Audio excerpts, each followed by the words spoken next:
Alright, so we'll get started with cold weather health for winter camping, and we can go to the next slide. And then basically there are four conditions you want to try and avoid in winter camping. And they are dehydration, snow blindness, hypothermia, and frostbite. And we'll kind of discuss each one of these conditions. We'll take a break after the first two. The first is dehydration. And dehydration is, you're familiar with it from summer camping. But in winter camping, even when it's cold, you're still going to be exercising and using a lot of water. And it's quite not uncommon to get dehydrated. And dehydration simply is just excessive loss of body fluids. And when you lose a lot of body fluids, it messes up your brain in the sense that all the neural transmitters can't work if there's not enough fluid. And so symptoms that show up, lots of times mild symptoms, is you're just thirsty, or you're nausea, loss of appetite. You can get irritable, have fatigue, and of course you'll not urinate much. When you urinate, it'll get darker and darker and darker. Next slide, please. More severe, you start to get headaches and dizziness, tingling, lack of salivation. You can have an inability to walk because your brain is no longer working. The back of your brain that controls your limbs stops working. You start stumbling around. And you can eventually get, in the wintertime especially, cyanosis, which is just a fancy word for blue-tinged skin. Lots of times it's your lips, your ears, your nose, and periphery that gets blue-tinged to begin with. Next slide. And more severe dehydration, your tongue will start to swell, you won't be able to swallow. You can lose your vision and your hearing, and you become delirium and possibly psychotic. So ways to, next slide please. Ways to prevent dehydration, of course, is to drink. And you have to drink enough water. So I brought my visual aids. Because it says you're supposed to drink 2 quarts of water, but nobody knows what 2 quarts of water is, so it's not 1, or 2, or 3, it's 4 water bottles that you should drink each day. Or drink the same water bottle 4 times. So just remember 4 fingers, 4 water bottles. Try to drink that during the day when you're doing all the winter activities to avoid your dehydration. You can drink more than that, but a minimum should be 4 water bottles. And you can also avoid dehydrating foods, mainly caffeine, any of the energy drinks, and the high-density protein bars that are super dense. They also draw a lot of water out of your body to solidify the high protein bars.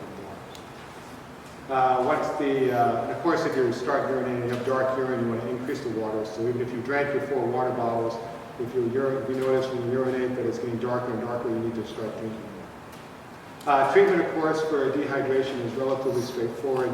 You just drink more.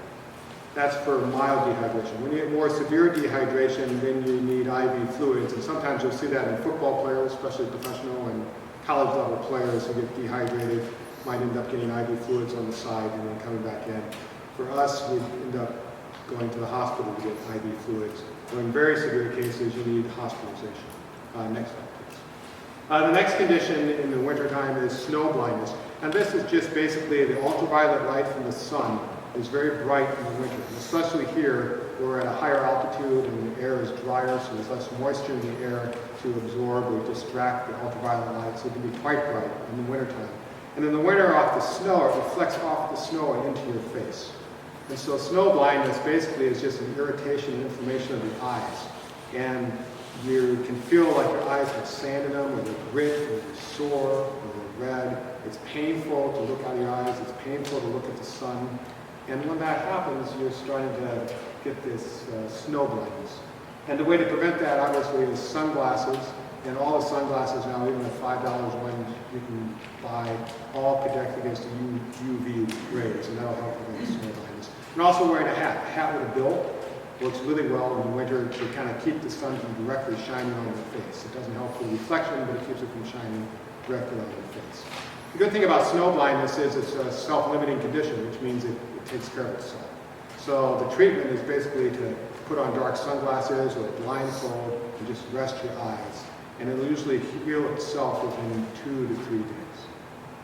And it's about halfway through. We can take a break for cookies now. I can entertain any questions that anyone might have. We'll take a break. Oh, you had a question? Isn't there some danger of UV damage from reflections off the snow? Yes, that's basically what it is. But can't that be long term? Yes, it can. The UV damage can cause cataracts in your eyes. Right. That's why, people say wear sunglasses and why would be the UV blockage. That's a more serious condition, obviously, and more long term. What's that for your cataracts? Cataracts is just thickening of the lens. Thickening of the lens, and I think it says like a scarring of the lens.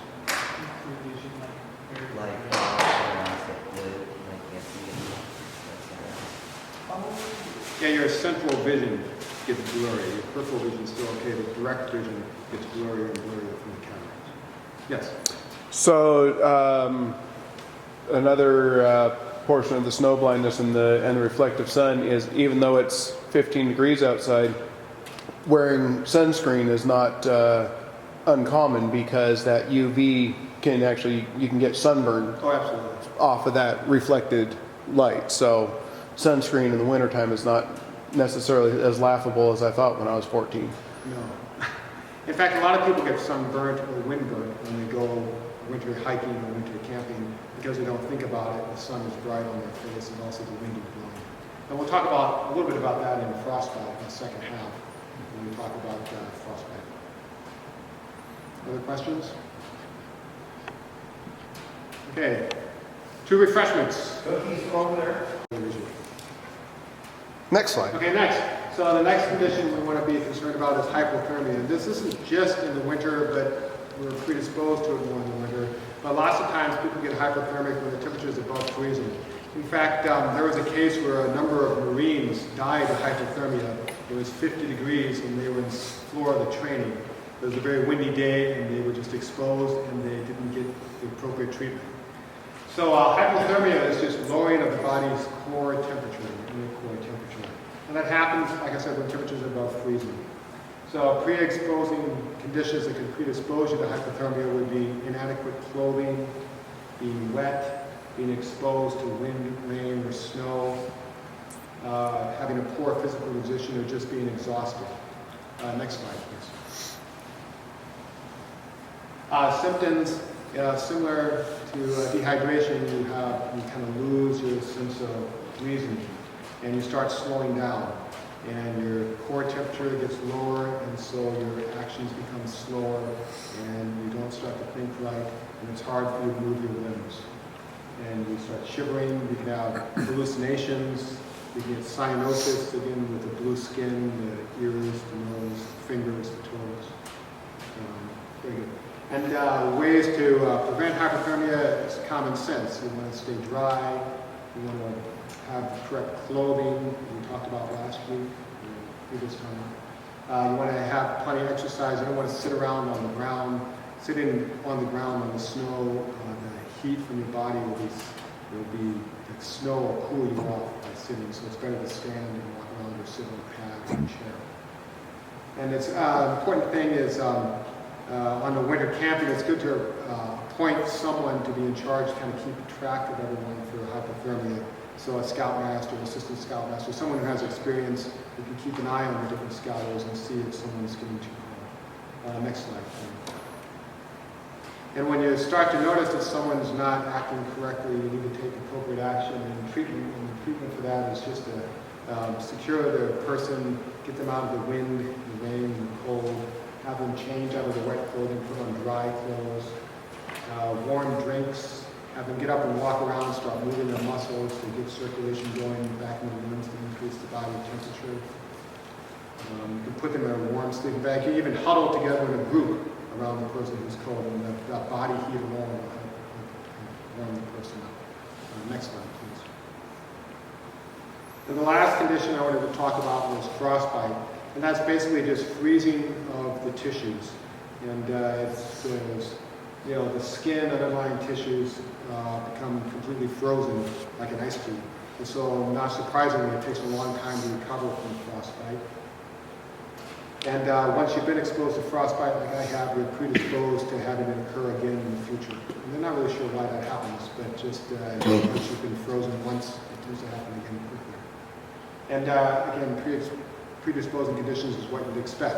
I mean, having your skin exposed, having wind and water on the skin, restriction of circulation. So having clothes that are too tight, like gloves that are too small, or socks or shoes that are too tight, it doesn't let your muscles move correctly, and it decreases circulation, that increases your predisposition to frostbite. Next slide, please. So there's 3 levels of frostbite. The first one is just freezing just the superficial skin, that's called frost nip. And that happens, you'll have redness, tingling, pain, feels like needles. Oftentimes will happen on your nose, your ears, your cheeks, fingertips, or toes. And the skin will appear red to begin with, and then the redness will go away and it will become white, or blanchy skin. White, almost as white as the skin. And the skin will start to feel thick and leathery.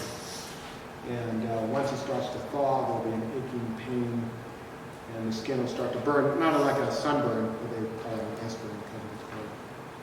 Then second degree, once it progresses from first degree to second degree, the nerves all freeze up. So all those pain receptors that are firing, they stop firing because it's freezing. And you can no longer use the neurotransmitters, can no longer get across the gap to transmit. So you don't have any pain anymore.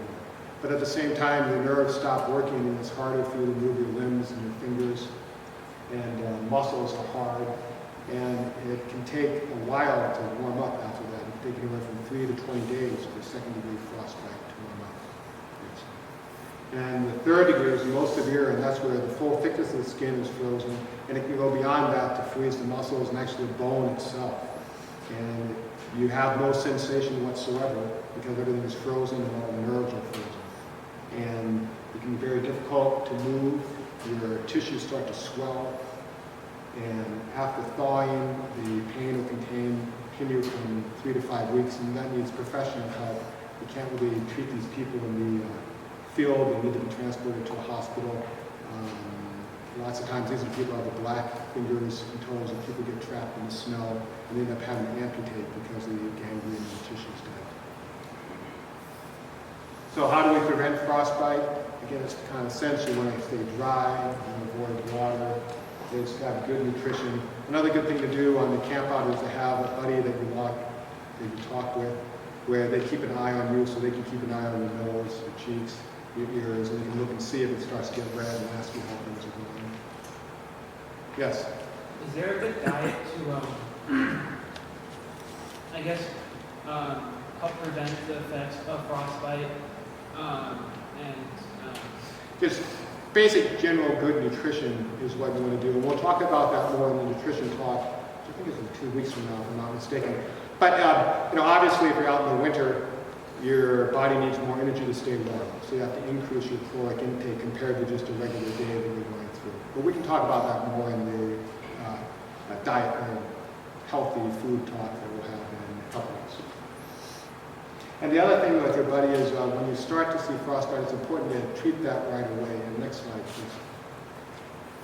So how do you treat it? Well, there's an old theory that you put snow on frostbite, which actually is not helpful at all. It actually just makes it colder. It's better to put something warm but not hot.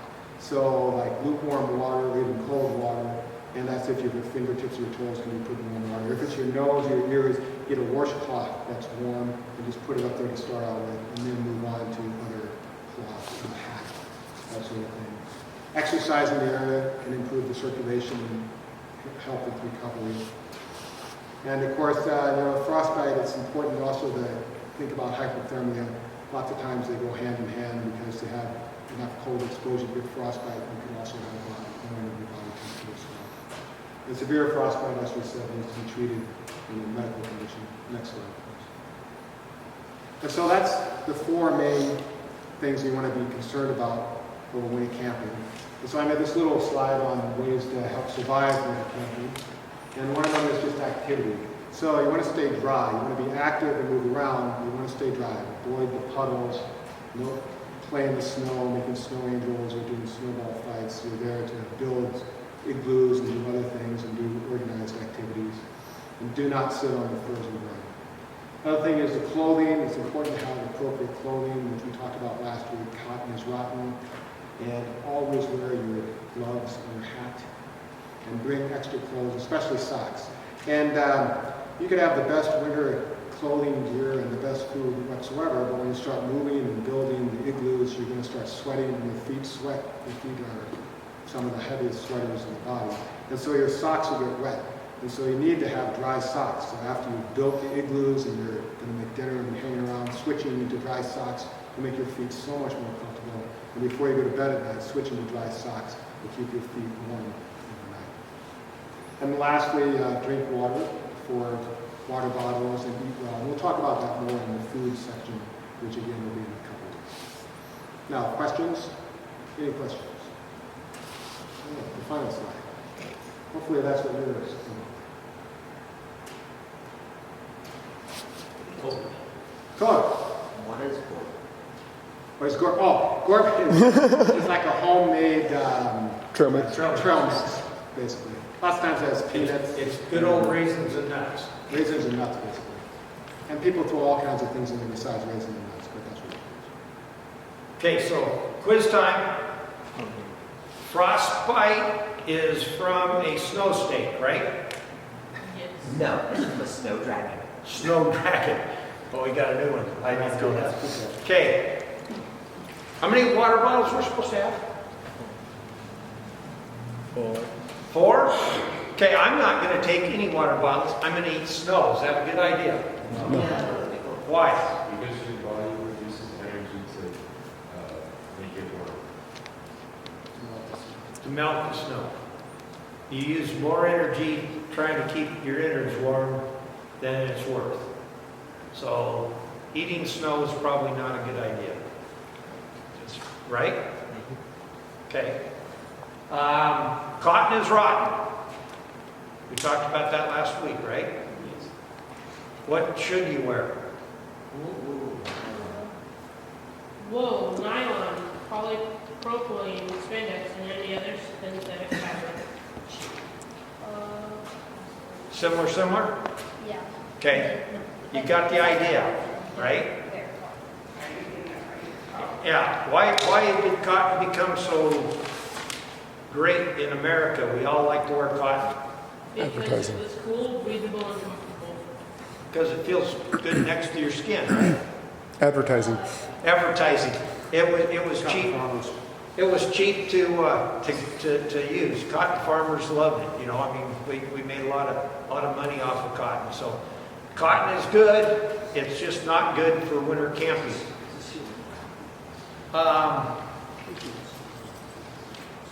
What about your boots? Do you wear your same boots you wore last year? No. Possibly, if they fit us. Okay, you got to make sure that you have enough room. I think you touched on that too. Yeah, you don't want too tight a clothing. It'll decrease circulation and increase the coldness in your hands and feet. You want to make sure that everything works. Now you're going to go out and spend $500 on your new winter attire. No. You're not? No. Does your mom and dad live there? No? Okay, well, neither's mine. If you have money, if your parents are willing to, otherwise get what works and is affordable. Okay. Has everybody had a chance to look at tags on your clothes at home? Are you thinking you got enough gear to get going, or? Okay, so we got to be looking at tags. Find stuff that works. Doesn't have to be fashionable. The only thing that if you look fashionable, then they can bury you because you look good as a dead corpse, right? So if you're fashionable, you can be buried. But other than that, you want to be warm. Okay, so you look at the tags. Now these pants. These are scout pants. They're zip-off pants. They're really, really cool pants. I mean, really cool pants. When you go outside in the cold weather, they're cool pants. There's no insulation to them. And they're cotton. They'd be great as far as the tag goes, but there's absolutely no value in these pants. So that's another one to think about, okay?